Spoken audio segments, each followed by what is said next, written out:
Olá, alunos! Antes de começar a aula de hoje, quero dar um recado a respeito dos exercícios.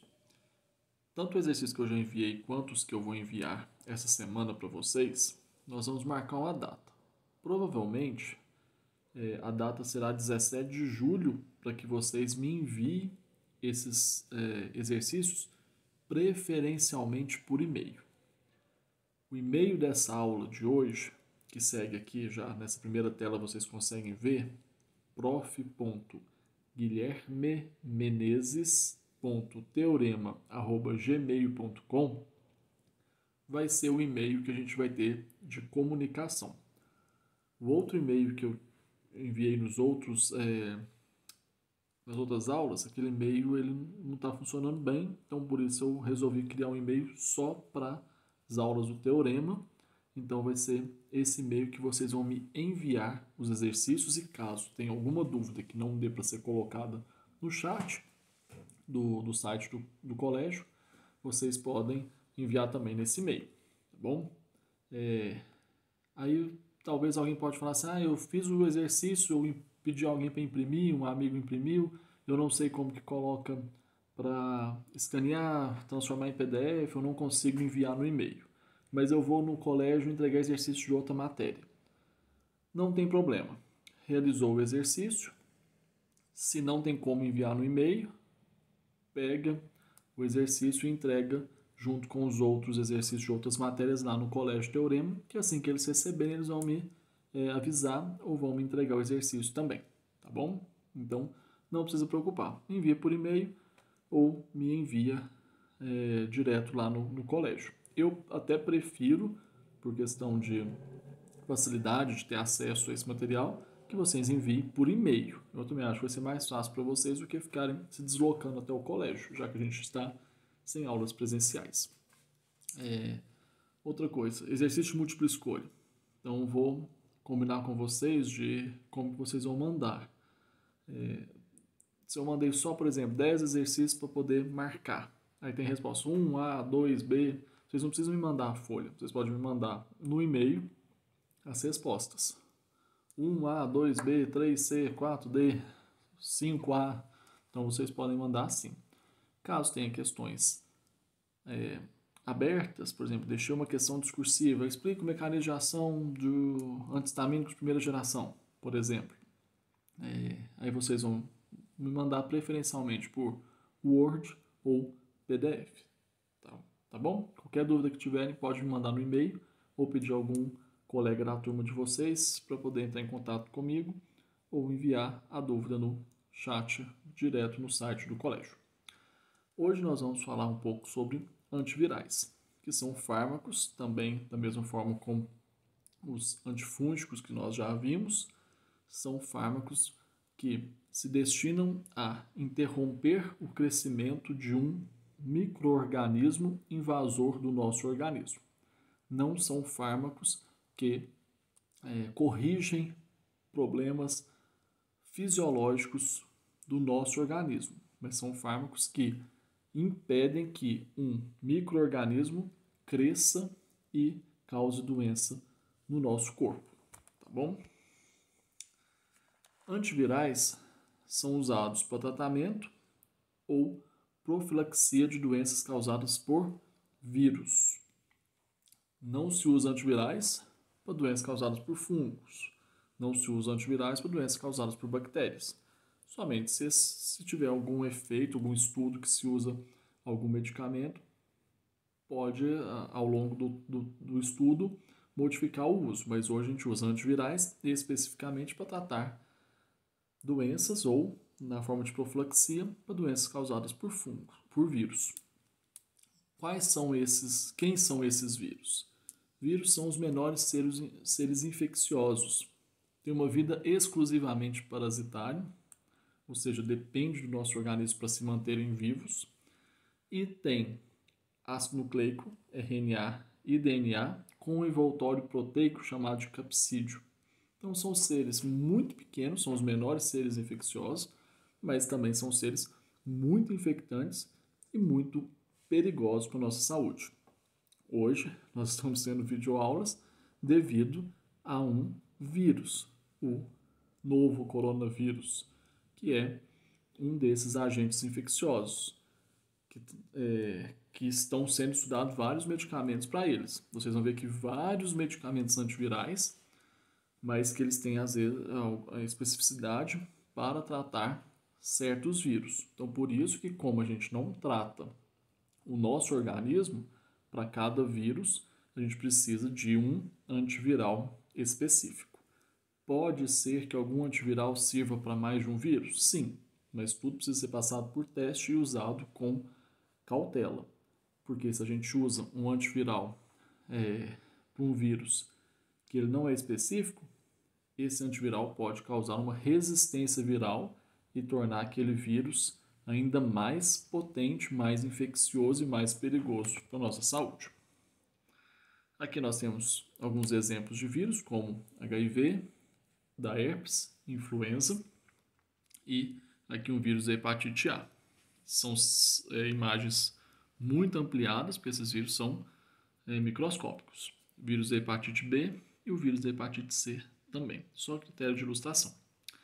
Começando com o tratamento do vírus da herpes simples ou da varicela zoster, nós temos aqui algumas imagens do que esse vírus pode causar no nosso organismo, que são os sintomas e sinais clínicos que a gente vai observar no paciente, principalmente na questão labial, genital e também no corpo. São características bem marcantes desse vírus da herpes simples ou da varicela zoster, que são essas bolinhas esbranquiçadas que parecem ter um líquido dentro que, quando estouram, podem formar feridas e são bem contagiosas também. Podem acontecer labial, genital ou no corpo, inclusive em bebês. O tratamento para essa patologia ela é feita com 3 medicamentos: o aciclovir, o valaciclovir e fanciclovir ou penciclovir. São 3 classes de medicamentos que agem sobre o vírus da herpes da varicela. O aciclovir, a gente usa ele por via oral, de 200 a 400 mg a cada 4 horas por 10 dias. Para evitar recidiva, 200 mg a cada 8 horas por no máximo 6 meses. Também pode ser utilizado por via tópica, ou seja, direto no local, quando é, por exemplo, uma herpes labial. Às vezes não é necessidade de usar um comprimido por via oral. Em infecções graves, encefalites, infecções em neonatos, pode-se administrar por via endovenosa 250 mg do pó liofilizado. Esse fármaco tem uma fácil absorção e não tem interferência ao ser usado com alimentos. Qual que é o mecanismo de ação do aciclovir? Ele age diretamente no vírus. E o aciclovir, ele só tem a sua ação quando o vírus está presente no nosso organismo. Se você não tem o vírus da herpes ou da varicela zoster no seu organismo e toma aciclovir, você ingere o aciclovir por via oral e elimina ele como aciclovir sem metabolização nenhuma. Porque o mecanismo de ação do aciclovir, ele necessita de uma enzima viral que atribui especificidade de ação para o herpes varicela vírus e só age em células infectadas. Por quê? Quando a gente toma aciclovir, a gente toma o princípio ativo aciclovir, a molécula de aciclovir. Essa molécula de aciclovir, ela depende de uma enzima que o vírus da herpes ou da varicela tem, que é uma enzima chamada de timidina cinase viral. Quando o nosso organismo está infectado pelo vírus herpes ou varicela, nós vamos ter no nosso organismo o vírus que vai ter essa enzima presente. Então, tomando aciclovir, essa enzima do vírus, a timidina cinase viral, vai metabolizar o aciclovir em monofosfato de aciclovir. A partir desse momento, o monofosfato de aciclovir passa a ser metabolizado por enzimas humanas, ou seja, por nossas enzimas. Só o início da reação, do mecanismo de ação, se dá pela enzima do vírus, que é a timidina sinase viral. A partir de monofosfato de aciclovir, as enzimas humanas, chamadas de sinases ou quinases, vão metabolizar o monofosfato de aciclovir em difosfato de aciclovir e depois em trifosfato de aciclovir. Apenas o trifosfato de aciclovir tem ação no nosso organismo. Lembra quando a gente falava em prodroga? Ou seja, a gente tomava um medicamento que iria ser metabolizado para virar o princípio ativo realmente ativo, que ia ter função no nosso organismo. É o caso do aciclovir. Tomou aciclovir, ele é metabolizado até chegar em uma molécula, uma substância chamada de trifosfato de aciclovir. Esse trifosfato de aciclovir, ele é análogo com uma base nitrogenada chamada de guanina. Vocês devem lembrar que nós temos no nosso DNA, e o vírus também tem no DNA, as bases nitrogenadas adenina, timina, guanina e citosina. E o aciclovir e outros fármacos antivirais vão agir diretamente na base nitrogenada, nessa trinca, nessa formação do DNA do vírus. Quando o trifosfato de aciclovir ele está presente depois de ter sido metabolizado, ele é análogo à guanina, ou seja, onde no vírus ligava uma guanina, passa a se ligar uma molécula de trifosfato de aciclovir. Essa ligação com a fita de DNA, ela é irreversível. Quando o vírus recebe um molde de DNA com o trifosfato de aciclovir ligado no lugar da guanina, ele não reconhece essa fita e por isso se inibe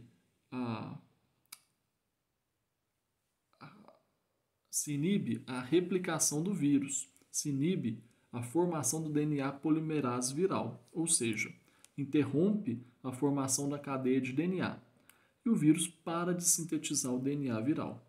Se o vírus não sintetiza DNA, ele não infecta outra célula humana e ele não vai se reproduzir. Por isso que é importante utilizar de forma correta, porque ele age diretamente no DNA do vírus, o que pode gerar uma certa resistência. Olhem esse segundo desenho, essa parte de baixo aqui, onde vocês verem ATGC. Seria a adenina ligando com timina e a guanina ligando com citosina. Após a ação do ciclovir, o vírus passa a entender essa fita, esse molde de DNA, da forma que, como vocês veem depois da seta. Eles conseguem ver apenas a adenina ligando com a timina e a citosina como se ela tivesse solta. No lugar da guanina está presente o medicamento, e o medicamento não é reconhecido pelo vírus. Assim, não se consegue sintetizar novo DNA, não consegue fazer novas células filhos e não se consegue entrar com esse DNA em outras células humanas, impedindo assim a infecção viral pelo vírus do herpes ou varicela. Nós temos depois do aciclovir o valaciclovir. Por via oral, se toma 1000 mg a cada 12 ou 8 horas por 7 a 10 dias, para evitar recidiva. 500 mg a cada 12 horas por no máximo 6 meses, também é de fácil absorção e sem interferência de alimentos. Existe uma diferença grande entre o aciclovir e o valaciclovir, porque enquanto o aciclovir depende de uma enzima viral chamada timidina sinase viral para poder metabolizar até chegar em trifosfato de aciclovir, o valaciclovir é uma prodroga que já é, assim que entra no nosso organismo, já é metabolizado em trifosfato de aciclovir. O trifosfato de aciclovir age da mesma forma como o trifosfato de aciclovir proveniente do aciclovir. Ele vai ligar no molde de DNA de forma irreversível no lugar da guanina. Vai inibir a ação da DNA polimerase viral, vai interromper a formação da cadeia de DNA, vai impedir a síntese de DNA viral, vai impedir a formação de novas células, o crescimento do vírus e vai impedir a infecção do DNA de uma célula humana pelo DNA do vírus. O fanciclovir e penciclovir. Por via oral, se usa de 250 a 500 mg a cada 8 horas por 7 a 10 dias. Para evitar recidiva, 125 mg a cada 12 horas por no máximo 6 meses. É de fácil absorção e também não tem interferência de alimentos. O fanciclovir, ele vai entrar como prodroga e vai necessitar da ação de sinases virais. Ele é mais rápido na ação do que o aciclovir, porque o aciclovir também depende das sinases virais. Só que, após a ação da timidina sinase viral, ele passa a ter a ação das sinases humanas. O fanciclovir, ele é uma prodroga que, ao entrar em contato com as enzimas virais, ele já vai ser metabolizado em penciclovir. Nesse caso, é o penciclovir que é análogo à guanina. Vai agir da mesma forma. No local da guanina vai se ligar penciclovir. Lembrando que, para o aciclovir e o valaciclovir, inibe trifosfato de aciclovir. No caso do fanciclovir, ele é metabolizado em penciclovir e o penciclovir é que vai se ligar no lugar da guanina. Essa ligação do penciclovir no local da guanina vai, da mesma forma como o aciclovir e o valaciclovir, inibir a ação da DNA polimerase viral. Inibindo a DNA polimerase viral, vai interromper a inserção de bases no molde de DNA, vai impedir a síntese de DNA viral. Esse medicamento ele tem algumas reações adversas importantes, como náusea, diarreia e cefaleia, mas é bem tolerado também, geralmente, no organismo. Resumindo, aciclovir depende de enzimas virais. Depois, depende de enzimas humanas para ser metabolizado até chegar em trifosfato de aciclovir. Vamos voltar para vocês verem. Aciclovir, timidina sinase viral, monofosfato, difosfato, entra as enzimas humanas e é metabolizado em trifosfato de aciclovir. Trifosfato de aciclovir, análogo da guanina. Ligou com o DNA do vírus, impediu a formação de DNA, impediu a síntese de DNA viral, impediu a formação de infecção de novas células humanas. O valaciclovir, ele não depende de enzimas virais. Ele é uma prodroga que no nosso organismo vai ser metabolizado em trifosfato de aciclovir e vai agir da mesma forma. O fanciclovir e o penciclovir depende de sinases virais e dessa vez ele não vai ser metabolizado em trifosfato de aciclovir, mas sim em penciclovir, que também é análogo da base nitrogenada guanina e vai agir da mesma forma, impedindo que seja sintetizado DNA viral, impedindo que novas células virais sejam produzidas, impedindo que novas células humanas sejam infectadas.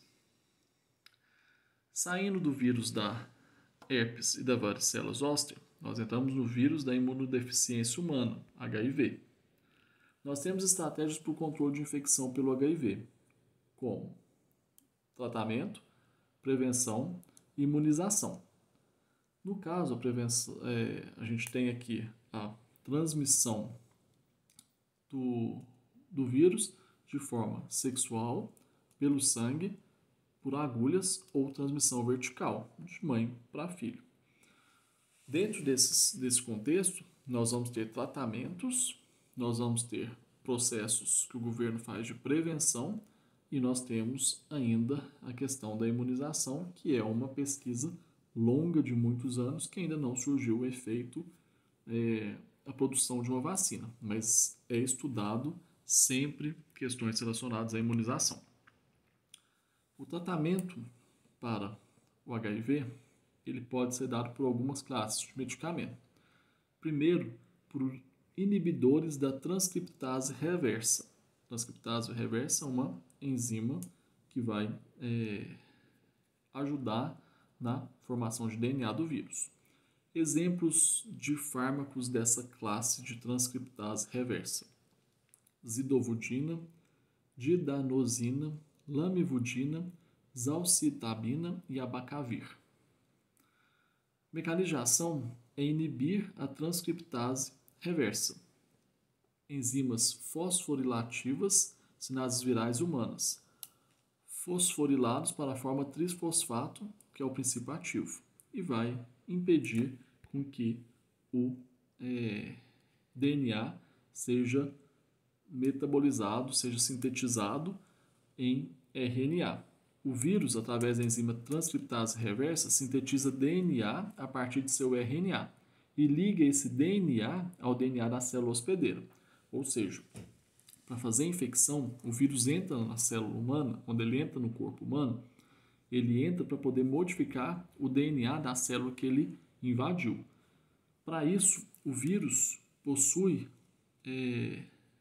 uma enzima chamada transcriptase reversa, que, como o vírus ele tem RNA, ele vai metabolizar, vai sintetizar a partir do seu RNA, através dessa enzima transcriptase reversa, ele vai sintetizar DNA.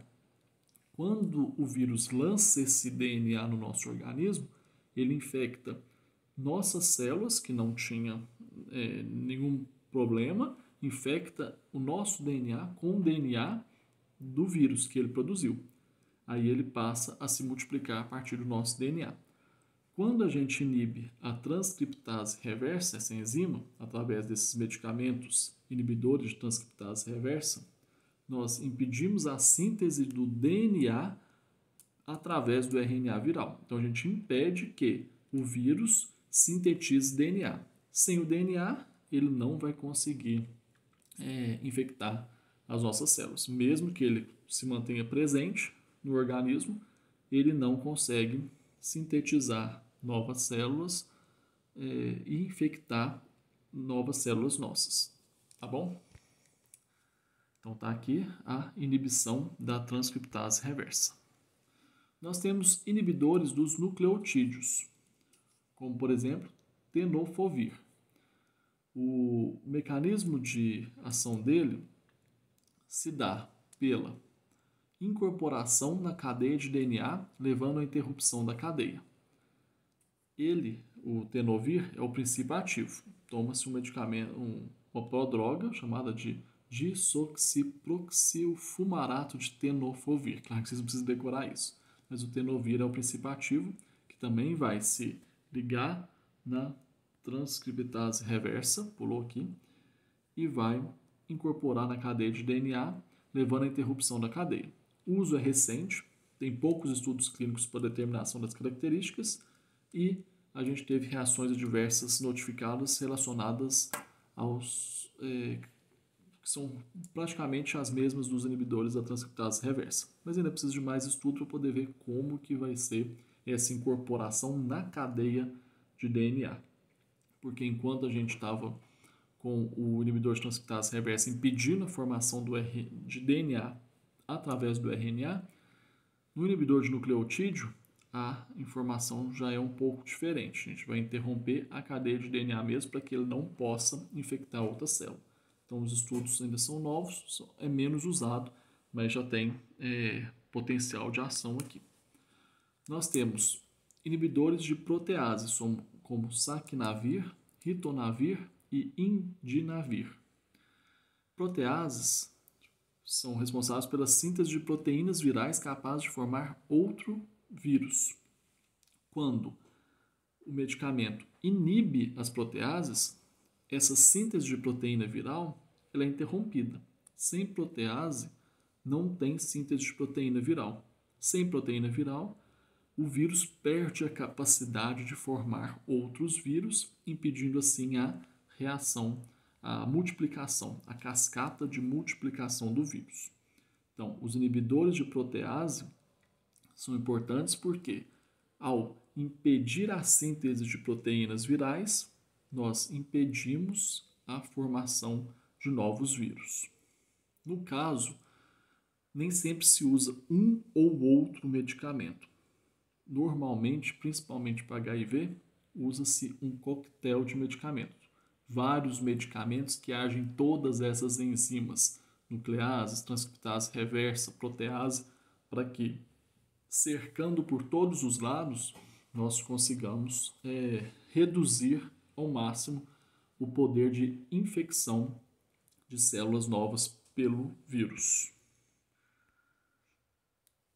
Nós temos ainda possibilidade de desenvolvimento de vacinas anti-HIV. São muitos e muitos e muitos anos de estudo relacionado à produção de vacina anti-HIV, mas o vírus está sempre surpreendendo com recombinação viral, mudança de genoma, mudança de RNA. Então, esse estudo ainda é inconclusivo e até na presente data não se tem ainda uma vacina para poder tratar e imunizar a população contra o HIV.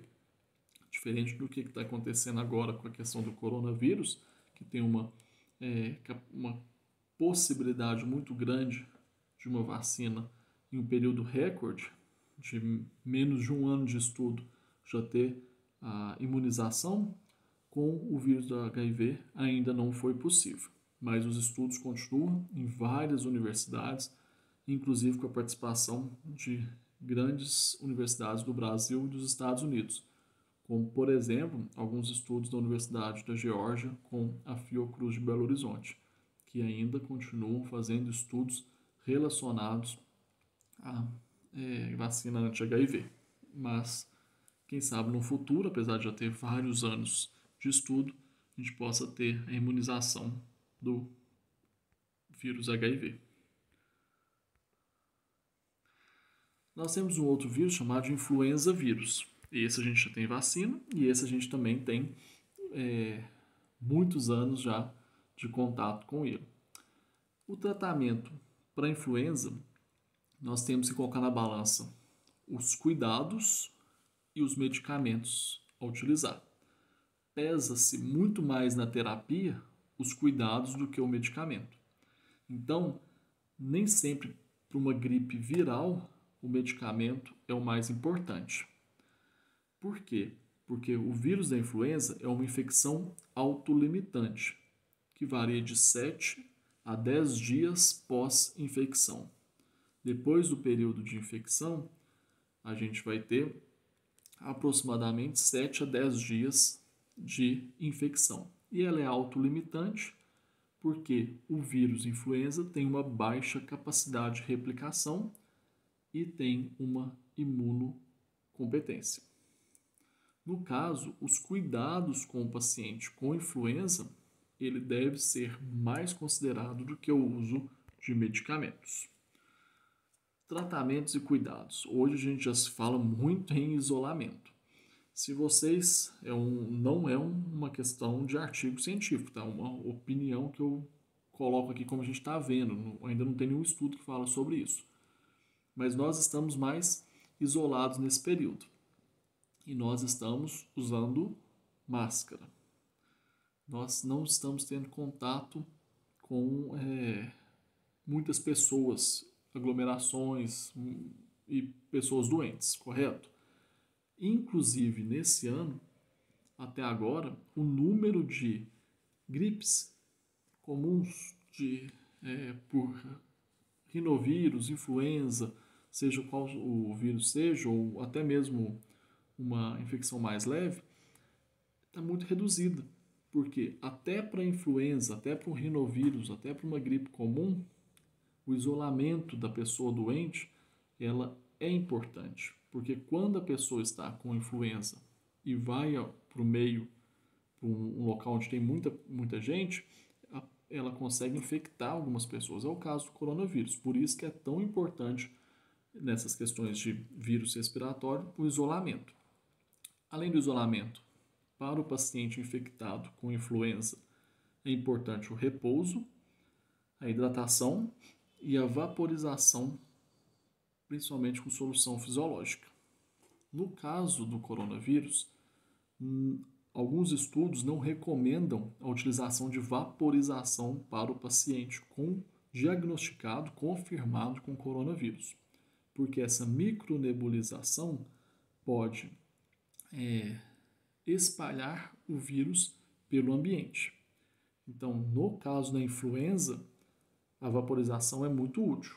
No caso do coronavírus, não se deve, de acordo com os últimos estudos, usar vaporização nesses pacientes, tá? Pelo risco de contaminação do ambiente onde esse paciente está. Então, esses cuidados são muito importantes, muito mais importantes do que os tratamentos medicamentosos. Nós temos hoje tratamento antiviral, que são disponíveis na Europa e nos Estados Unidos, com medicamentos de primeira e segunda geração. Primeira geração, amantadina, rimantadina. Segunda geração, oseltamivir e zanamivir, sendo que esses dois são disponíveis no Brasil desde 2000, porque foram licenciados pela Vigilância Sanitária, pela Anvisa, no Brasil. Sendo que o oseltamivir é o mais comum de prescrição, é o mais utilizado no Brasil. Só que nós temos algumas limitações em relação a esse tratamento. Primeiro, porque o espectro de ação desses medicamentos é muito restrito. E o vírus desenvolve uma resistência muito rápido. Então, às vezes, não dá nem tempo de tomar o medicamento, ou quando toma poucas doses, o vírus já consegue ter uma resistência viral a esses medicamentos. E nós temos reações adversas que são significantes, que atingem o sistema nervoso central e o trato gastrointestinal. Por isso, nem sempre é indicado utilizar, para o caso de influenza, medicamentos antivirais. Os cuidados pesam mais do que os medicamentos. Nós temos aqui as indicações permitidas no Brasil. Para o oseltamivir, nós temos o tratamento de infecção por influenza não complicada em pacientes maiores de 18 anos com sintomas a menos de 36 horas. O zanamivir, ele vai ser tratamento de infecção por influenza também não complicada em pacientes maiores de 12 anos com sintomas a menos de 48 horas. A eficácia desses medicamentos. Se tomado 1 a 2 dias depois da infecção, a redução de 25 a 30% na duração da infecção. Então, reduz aí de 25 a 30% os dias que a pessoa ficaria doente. Por exemplo, ele ficaria com infecção 10 dias. Aí, essa infecção passaria a ser 7 a 8 dias no máximo. Se ele teria uma infecção de 7 dias, ele poderia ter uma infecção aí reduzida para 4, 5 dias, também no máximo. Redução de 40% na gravidade dos sinais e sintomas. Por isso que é importante a avaliação médica nesse contexto. Porque se, por exemplo, o paciente vai ter sintomas graves, pode ser interessante o uso do antiviral no tratamento de influenza. Mas se o paciente vai ter sintomas leves, é melhor a utilização de cuidados do que a utilização dos medicamentos antivirais. As reações adversas mais comuns no trato gastrointestinal são náusea, vômito e diarreia, no sistema nervoso central, agitação e insônia, e outros como favorecimento de crescimento bacteriano com infecções secundárias. Esse é um grande problema e que tem que tomar muito cuidado, porque o paciente com infecção viral, tratado com medicamento antiviral, se ele tem uma complicação, um favorecimento de um crescimento bacteriano e ele tem uma infecção secundária, uma infecção oportunista por bactéria durante esse período de tratamento do vírus, ele pode agravar o quadro não por causa do vírus, mas sim por causa da infecção bacteriana que ele desenvolve. Então isso também é muito importante e tem que tomar esses cuidados para não usar medicação num paciente que pode correr risco de ter uma infecção secundária muito mais grave do que a infecção pela influenza. Nós temos hoje vacina contra a influenza sazonal desde 1999 no Brasil, que normalmente população acima de 60 anos, professores, profissionais de saúde, crianças em determinada idade, população que carcerária ou que tem redução de mobilidade e aglomeração toma essa vacina. Então já é comum a utilização da vacina contra a influenza e essa vacina ela é anual por conta das questões relacionadas à modificação do vírus nesse período. Como nós precisamos ter memória, uma memória eficaz para combater a infecção, essa memória ela tem que ser renovada a cada ano de acordo com o vírus circulante naquela região, naquele ano, em cada país. A vacina ela é desenvolvida através de um vírus inativado, é uma vacina segura, com poucas reações adversas, claro, tomando cuidado com pacientes que têm alergia ao ovo, que não devem tomar a vacina. E, em caso de alguma dúvida, algum outro problema de saúde, sempre consultar o médico antes de fazer a imunização. Após essa vacina, ela é muito importante porque a gente teve uma redução da morbimortalidade relacionada à doença. Ou seja, tanto as morbidades, os problemas relacionados à perda de função, de sintomas, de perda de qualidade de vida, quanto os números de casos que levavam a óbito foram reduzidos devido à imunização. Então a imunização ela é efetiva, segura e necessária hoje no Brasil, a vacinação contra a influenza sazonal. E ela é muito importante porque senão a gente poderia ter tido, sem a vacina, vários surtos e muita morte ou complicações com sequelas ao longo desses 20 anos, 21 anos que a gente já tem essa imunização. Então a gente conseguiu ter uma redução muito grande dos problemas relacionados ao vírus da influenza.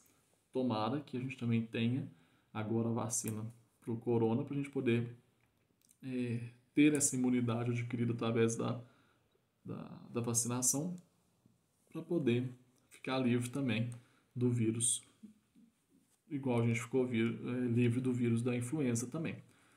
Não é 100%. A gente hoje ainda tem casos de pacientes graves, internados e morte por influenza, pelo vírus da influenza. Mas a quantidade é muito reduzida em comparação ao que seria se a gente não tivesse a vacina, tá? Por isso que os cuidados pesam mais do que a medicação. E parte do cuidado é a imunização das pessoas que estão na faixa ativa ali de imunização, com pacientes acima de 60 anos, crianças e profissionais de saúde e pessoas que estão limitados de liberdade. Então, assim, essa vacinação ela é muito importante e reduz muito questões graves da influenza. Se nós não tivéssemos essa vacinação, nós poderíamos ter muita morte relacionada à gripe por influenza. Então, gente, por hoje é isso mesmo. Bons estudos para todos. Se vocês tiverem alguma dúvida, manda lá no e-mail ou manda no chat do site do Teorema. Assim que possível, vou enviar alguns exercícios e a gente vai conversando a respeito das entregas deles. Bons estudos, gente. Até a próxima aula.